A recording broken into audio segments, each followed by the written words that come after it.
Hello guys so welcome back to my channel. अनि आजको video चाहिँ मेरी क्युरी पिएचडी भनेको के हो त्यसको बारेमा म सकेसम्म अब छोटो समयमा बुझाउने कोसिस गर्छु है त। सो पिएचडी एप्लाई गर्ने अथवा चाहिँ पिएचडी गर्ने थुप्रो तरिकाहरू हुन्छ। कुनै अब देश अनुसार पनि फरक हुन्छ। युएसमा 5 इयर्स लाग्न सक्छ, युरोपमा चाहिँ अब देश हेरेर फेरि नेदरल्यान्ड्समा भनौँ होइन, अनि अरू कुन कुन देशमा यार 4 इयर्स लाग्छ होइन। मेरो इस्टोनियामा पनि 4 इयर्स लाग्छ।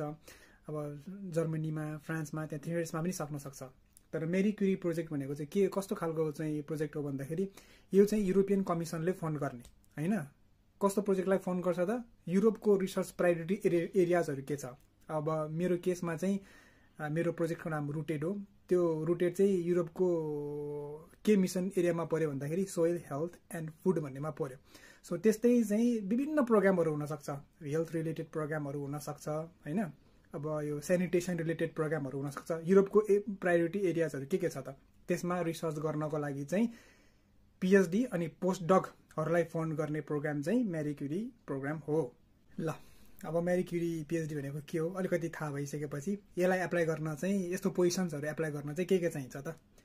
यस्तो पोजिसन्सहरू एप्लाई गर्न पनि अरू पिएचडीलाई जे चाहिन्छ यसलाई पनि त्यही नै चाहिन्छ। मेन भनेको तपाईँको सिभी होइन, रिसेन्टवाला सिभी चाहियो।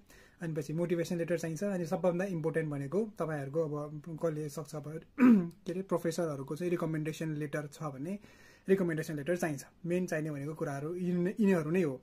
अब तपाईँसँग आइएल्स छ यस्तो छ भने बेटर भयो, बट तपाईँसँग यति छ भने यु क्यान अप्लाई। सो यदि तपाईँहरू पनि मेरी क्युरी रिलेटेड पिएचडी पोजिसन्सहरू हेर्दै हुनुहुन्छ अथवा यसको बारे थप जान्न मन छ भने चाहिँ you can ask me or comment. And I also will put one अहिले रिसेन्टली एउटा प्रोजेक्ट चलिराखेको रहेछ न्युटेन भन्ने।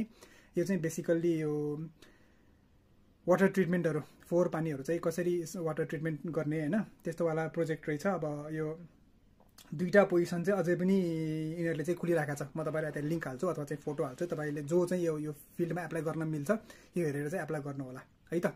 Good lock.